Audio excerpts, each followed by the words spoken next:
Well, depending on your tastes in entertainment, you could have met my guest in any one of a number of places. If you like the Broadway stage, you probably saw her in some of the finest musicals of the past 20 years. Or if you're into channel surfing on television, then you knew her from one of the most popular sitcoms of the past 15 to 20 years. And then again, if you hang out in nightclubs in Las Vegas and Atlantic City, you know her as one of the great entertainers. I'm David Spatz. We're on location in the Red Lips Saloon at Tivoli Pier in the Trop World Casino and Entertainment Resort. My guest is the wonderful Nell Carter, and we'll be back to kick it around with Nell right after this. If we want you to make resorts your first choice, then we got to give you a choice. When you arrive, choose our self-park garage or our valet parking. Instead of one new production show, this year we're creating two. Instead of one award-winning restaurant, you have your choice of three.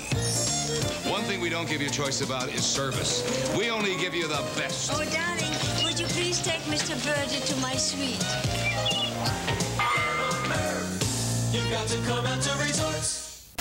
And welcome back to the David Spatz Show. We're at the Red Lips Saloon at the Trop World Casino and Entertainment Resort. This is known as Tivoli Pier. It's the only indoor amusement pier in Atlantic City. We'll cover that a little bit later on in the show. And right now we'd like to say welcome back to Atlantic City to the wonderful Nell Carter. But more importantly, welcome back to series television.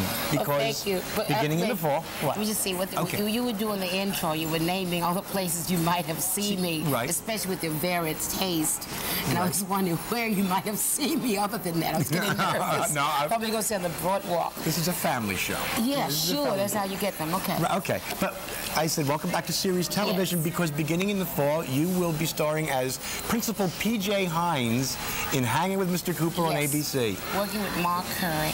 Wow. He is phenomenal. He's a very funny man. He's tall, so I reach him just above his navel. So the confrontations are... It'll be funny. This is your first regular series since, what, Give Me a Break, isn't it? Well, the first one that I made it to the air with. I've done pilots, and I'm pretty happy. The last pilot, well, the one before last, whatever, You Take the Kids, went for a while, but I was kind of happy that didn't go. I wasn't ready. You know, and it was not the premise that I thought it was going to do. And then the detective show was not... I wanted that one badly, but it was in the cards, and just waiting around. I got this. Tell me a little bit about that detective show. Before we talk about Hanging with Mr. Cooper, tell me about the detective show. What was the premise on that one? Well, actually, the backstory was that my husband owned this Bell's Bondsman operation, and he was killed. He was a friend of Jake, and the Fat Man. And after his death, I took over the business and was totally terrible at it. But I was an intelligent woman, and she just didn't know how to be a con artist. But she hired the right people to do it. It could have made it, but I don't think America was ready to see it. It was too far gone. Really? I was going to say, was it ahead of its time? Long out there, yeah. So 5 years from now, when something like that comes on the air with somebody else, you're going to say, wait a minute. No, I just shoot him. Oh, yes. Gun was left over from the pilot, right? It was on the floor. It was on the floor. It was on the floor. The gun was on the floor. All right. I'm nervous. What are you nervous about? Because you have something on paper you already know about me. Oh, well, but this is stuff we talked about years ago. I know. This is ancient history. We'll get into ancient history a little bit later. How did Hanging with Mr. Cooper come together? How did that part come together for you? Actually, I was sick, and my daughter was trying to get me to watch TV, you know, get back out. And she told me, she said, "Mom, you have to watch the show. It's really great. This guy's just really phenomenal." Mom. I said, "Tracy, shut up." And she said, "Just do it for me, Mom. It's okay. I'll watch." At the same time, I was getting phone calls from my acting coach, Chip Fields, saying, "Nell, you must watch the show. This guy I'm working with is really great." And I said, "All right, I'll watch." So I watched the show, and I really liked it. And then I started saying to my manager, "You know what? I wish there were a part on there for me. I would really like to go on. I wouldn't care whose mother or grandmother. I would like the show. It feels good." And he said, "Well, they're having auditions for," I said, "Don't tell me for what I want." He said, "No, you don't understand." I said, "Don't tell me no. Don't even tell me I can audition." He said, "But they're only seeing. I don't care who they're seeing. I want to audition. If they don't let me audition, I'm going to scream." I'm kind of sick there, you know, and they don't want me to get excited. Right. So they arranged for me to get into the audition. I go in for a meeting, and they're sitting around smiling, and I just walked and said, "I'm the right person for this role. I know it, you know it, just give it to me, let me do it." They're laughing. I say, "I'm not laughing." So I told the producer that if he didn't let me audition for this role, I was going to hang out at his house. I was going to stalk him. So they let me audition. I did, and I think I was serious. Then I met with Mark, and I read with him. I felt the chemistry was good. Then I went to the network, and for the first time in my life, I was nervous. I usually This is the don't second get time, nervous. right? This is the second time. But this is a different kind of nervousness because but I it got was to remember accurate. what It was you have accurate. my age down there. I'm not even going to say what it was. This was 1985. You haven't aged a bit. Oh, sure. Now somebody's going to look for the article now and know how old I am. Yeah, no, they wouldn't do that. I find it hard to believe that your agent or your manager couldn't just call the producers and say, Nell Carter wants the part, you know, let her have it. I don't know what was the reason behind it, but I have to admit one thing. For the role, they were tall, very skinny, they had flawless skin, their teeth were still their own, uncapped, everything was sitting up, everything, mind you. Everything.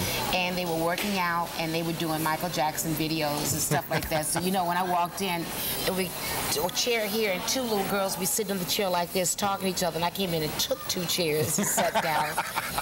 And I was in the room, and there was a girl, did she go up for the Michael Jackson video? Did you? And I'm sitting there thinking, I don't think I did any of this stuff.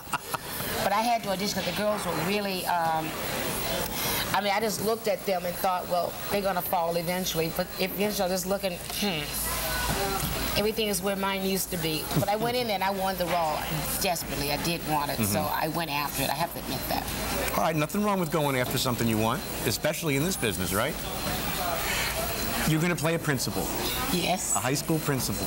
From hell. A principal from hell. Okay. All right, high school principal from hell. Is that going to be any stretch for you, or just going to be able to call on your parental instincts in dealing with kids to kind of carry that role through? As a parent. Well, yeah, kids, sure. I have 2 3-year-olds, and I'm already catching them in lies already. See? They're pros. An example of them. Daniel, did you break that? No, Joshua. Joshua broke it? No, Daniel. Who broke it? He. They pointed and said, you didn't break it, Daniel? No. You didn't break it, Joshua? No. Are you lying? Yes. They don't know that they have to take the lie out through. Right. They just... But I really know how to investigate it. That helps. So. But I had a good principal in high school, and I would try to recall some of the things that happened, just take my time, relax, and do what's written, and give it my best. And it'll work. I know it'll work. I have no doubt. Do you think hanging with Mr. Cooper can have the staying power that Give Me a Break had? Definitely. Really? With or without me. Mark is phenomenal. He is an excellent talent. His head is really on his shoulders very well. He's not, I don't think you'll find him on drugs or being drunk. I don't think you'll find him being broke. He's intelligent, and he has, like I told him, if you have something that you don't want your mom to see you, maybe you shouldn't have it. And he has his family involved in his business, not as golfers or managers, but his family. His mother, I know, is close to him, and his brothers and sisters. He's a man that you'll be proud of. If my daughter said she wanted to date him, I would just probably try to fix them up. I would imagine so. All right, now I want to go back to the ancient history. One reason it wasn't a top award winner is because viewers tend to think in terms of stereotypes. And you said, and this is a quote, people see a black woman with white kids and naturally think it's a nanny show, which it isn't. He said the public has a tendency not to respect people who do basic black female comedy. But now here you are, coming along to play a high school principal from hell. Yes. And obviously, this is not, in any way, shape, or form going to be a nanny role or anything like that. It's an authority role, an authority figure role. So it seems that we've come a long way in the past 7, 8 years. Yeah, for every step we take forward, we try to find somewhere else to step off again. It's more now into a physical thing of how you look, too. I don't know how people will react to it, but I'm totally content with myself right now. I haven't always been, and there have been times when I've been happy with myself, and I've gone and said, okay, well, I'll change this, and then I get unhappy again. Right now, I'm content. So if they don't like it because of the look or the size or the behavior, Hey, turn the volume down till I'm off the screen. Listen, okay? if you were my high school principal, look at the way you do. You scare the hell out of me. I would listen to you. Do not. I would. He started telling you before this. He was telling his jokes. Okay, little jokes. Anyway. Okay.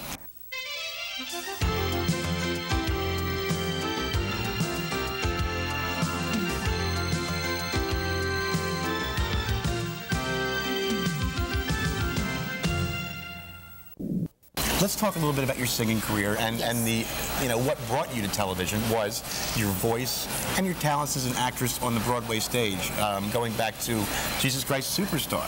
You were in some of the most successful musicals and groundbreaking musicals of all time.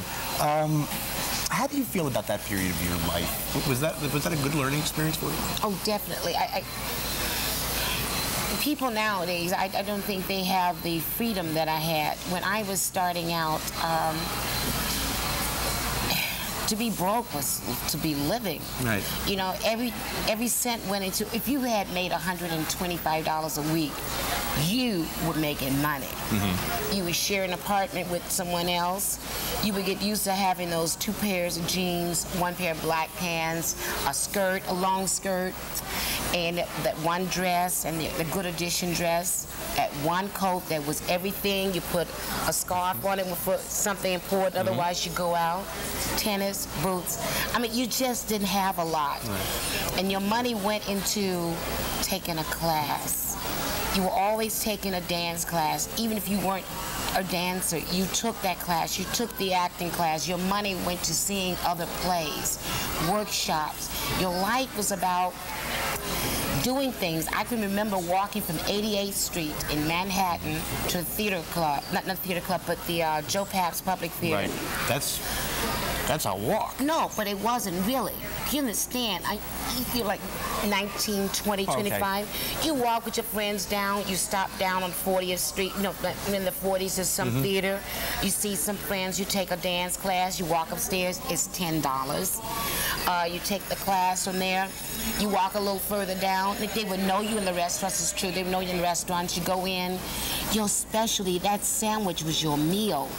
And you just go on further down, and you just walk further down. To take a bus was a treat. It was luxury. It really was. And the subway then was 10 cents. Remember? Well, you probably don't. Well, wait a minute. Let me see. How old were you? Okay. Yeah, we're not that far apart in age. But then it was like, I can remember, honestly, I was sharing a house with Marion Ramsey and 2 other people. And I really remember going out for 57 cents. I'll never forget this. And you buy the package of chicken wings, 57 cents. You would buy that 1 bottle of whatever you were going to cook it in, and that would last like weeks. I mean, you buy a bottle of barbecue sauce. It's that much and that much, and you would make a souffle because it's just eggs and bread. But we lived this way. Macaroni and cheese used to be 11 cents. Do you remember that, Kraft macaroni and cheese? I remember maybe 15 cents. Sure. Okay. Sure. But that's how we lived, and life was all about studying. It was all about trying to make it. Now, with me living in California, I can't imagine walking 3 blocks. I want you to know that see, now she wants a care package from Zabar's put together. Now, Zabar's, if you're not familiar with it, is the deli in New York. I mean, it's the only deli in the world I think that charges a cover charge. We're talking very exclusive. Oh, wait, let me explain why. You know, there's something about those memories. Zabar's, to me, was a piece of sable out of Zabar's. I mean, I can be had. A piece of sable. See if I got anything. But you know, but these are the memories of the things. It's fun, but to me, growing up in the business then was fun because you worked for things and you told each other about jobs. I ran into Paul Hankins in L.A. He was in Superstar with me. And we just sat down, both were friends, and they just sat down. They thought we were fools. We were talking about Superstar and how you walked down the street and you knew a job was open. You wanted it, but you couldn't get to it. You would say, look, they got this audition going, and you would help each other. I mean, where I live now, they say, I know about this job, stab her before she gets it. You know, it's gotten a little bit more competitive. Just a little. Yeah, just a little bit. More vicious. All right. Now, all the way back to your musical roots, you grew up in Birmingham, Alabama, singing gospel on the front porch with your brother, right? Not exactly. No? No. Okay, all right. I grew up in Obviously, Birmingham, Alabama. whoever wrote this was totally... No, it wasn't gospel. It was one gospel song, Oh, okay. How Great Thou Art. How Great Thou Art. How Great Thou Art. All right. Just one. I was accurate. All right, you sang one gospel song. We're Presbyterians. Okay. Okay. I had a lot to explain about those articles. No, Ma, I didn't say that. No, that and Hallelujah Chorus with my brother. Now do your question. Okay. Okay. Now to the question. When you decided to put together a nightclub act, which came to you rather later in your career, wasn't it? It was way after the Broadway shows and even into Give Me a Break. That's when you decided to start working nightclubs. And people automatically expected you to come out singing songs from Ain't Misbehavin' and to come out doing a little bit of gospel. And boy, did you surprise them.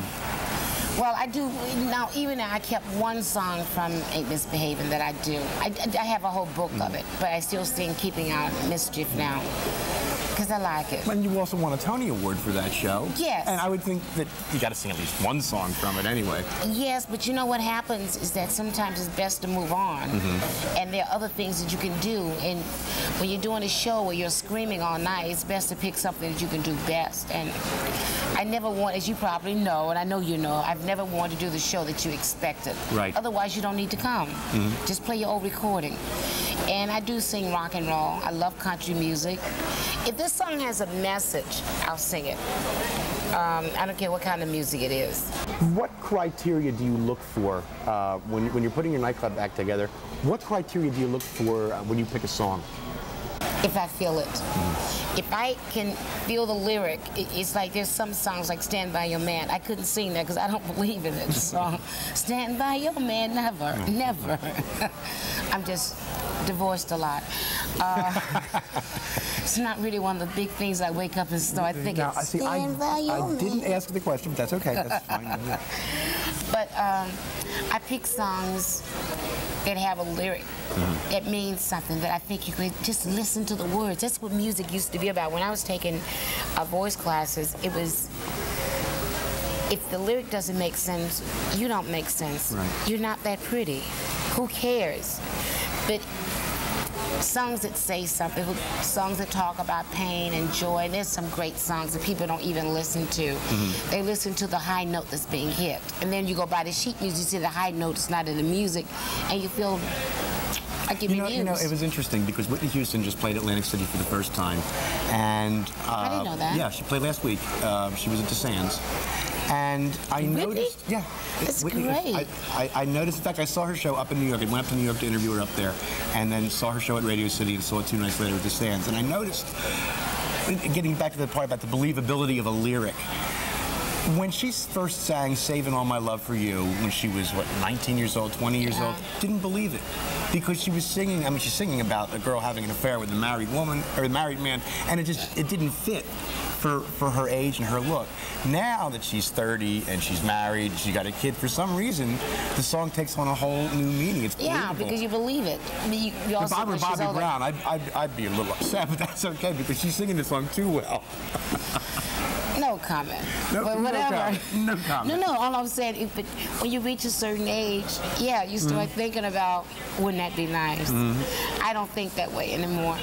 How do you think? I just don't think about it anymore. If I think it's going to get intimate, I leave. Well, okay, that usually is one way of avoiding problems. No, I'm not against relationships, but seriously, Moving right along. No, I'll answer. Okay. I think marriage is a wonderful institution. And some people are just institutionalized too long. I'm sorry. I'm sorry. For me, I play straight. I'll play straight to anybody. No, I didn't mean to be. I didn't mean for it to come out. I'm just saying that I think it's a wonderful. Some people, when I look at them, really, I'm not joking. There's some people that I see that are married. For instance, my conductor just got married. She's been married like 6 months. They are so in love. You feel good being with them. You don't envy or resent their closeness because you know it's sincere and they're getting to know each other, so you kind of smile at them, and that's wonderful because you care about them. But on the other hand, there are some people who are married and you just don't understand how they do it, why they do it. And some of us are just not made for marriage. Took you a few times to figure it out. More than a few times, but it just... I was trying to be general and just say No, a few. but you know, but you know, in all honesty, I'll say it to you. I'm just too insane, and I would need to be married to another insane person. That sounds almost dangerous to me. No. No? Well, no, one cancels out the other and you become my problem is that I always meet these people who say you can do what you want, but they don't mean that. You know, like you say, well, I want to go away and I want to go on this trip. And then as soon as you get on the trip, they start panicking. You know, it's like, well, you said it was okay. Why do you want to be with me? I just want to go away for a little bit. You know, I would need another crazy person. I know it sounds crazy to you, but... Well, no, it doesn't sound crazy to me because I'm married to a crazy person and I happen to be a crazy person, so I know what you're talking about. You know what I mean? But I certainly do. They get jealous about the craziest thing. Yeah, I know. Like, I hadn't even thought about trying to sleep with anyone else, but now that you bring it up, maybe I should, you know? On that note, we'll say thank you so much. We're lovers. Oh, Lord, here we go. Here come the rumors. I want to thank you for taking some time out of your day to spend it with us. The show is called Hanging with Mr. Cooper. It'll be on ABC television in the fall, and it stars the very wonderful Nell Carter. Again, Nell, thanks so much. Continued success. Hey, we're going to Zabar's We're going to go to Zabar's now. Back after this. Thank you. Thank you. Well, as these folks play a little Jersey Derby in the background, we'll run down the casino calendar in case you're headed for Atlantic City next weekend. Now, coming up at the Sands, Howie Mandel opens a 6-night engagement at the Sands. A little bit unusual, he's opening on Sunday night. At Caesars, it's pop balladeer Johnny Mathis with comedian Janine Bernier. They'll be in there 6 nights beginning Tuesday. At the Claridge in the Palace Theater, comedian David Brenner from Soft Pretzels and Mustard from the streets of South Philly. They'll be in town for a Saturday and Sunday performance. At the Grand, it's Motown legend Smokey Robinson performing 30 years worth of hit songs. That'll be Thursday through Sunday. And Canadian songbird Anne Murray is over at Trump Plaza with her country pop hits Tuesday through Sunday. She's here for a 6-nighter. Now, Trump Taj Mahal, it's another Canadian balladeer, Gordon Lightfoot. Remember, If You Could Read My Mind, that big song from back in the late 70s? He'll be playing a rare one-nighter in the Edis Arena. Also at the Taj, they've got the African musical Sekulu in the brand new Xanadu Theater. And finally, over at Trump Castle, singer and guitarist Jose Feliciano make a rare Atlantic City nightclub appearance in the King's Court showroom. And that just about does it for our time and our tape this weekend. I'm David Spatz. For all of us here at the show, for Nell Carter and the whole gang here at Tivoli Pier at Trop World, thanks for being with us. We'll see you again next time. The David Spatz Show has been brought to you by Merv Griffin's Resorts, Atlantic City's #1 casino hotel. On a nice water bagel, not an egg bagel. Yes. Layer of cream cheese. Yes. No, I'll tell you what, some pumpernickel bread. Okay. Wait. Pumpernickel bread. Just leave me alone. Pumpernickel bread with some chopped liver. Too much cholesterol. Too much cholesterol? Well, you give it to me and you eat. You just said cream cheese. Well, all right, then the tofu cream cheese. Tofu? Who are you trying to impress? I had a heart attack a year and a half ago. I'm trying to be good. Okay, I tell you what. My little heart, little teeny one. I tell you what. Go ahead. You get smoked sturgeon. Ooh. Okay, no, you eat the part by the bone, so you won't be by the real oily part, okay? But the oily part's okay, because that's omega-3 oils, and that's the HDL. That's a good cholesterol. I've become an expert in cardiology. So, okay, well, since you can have that.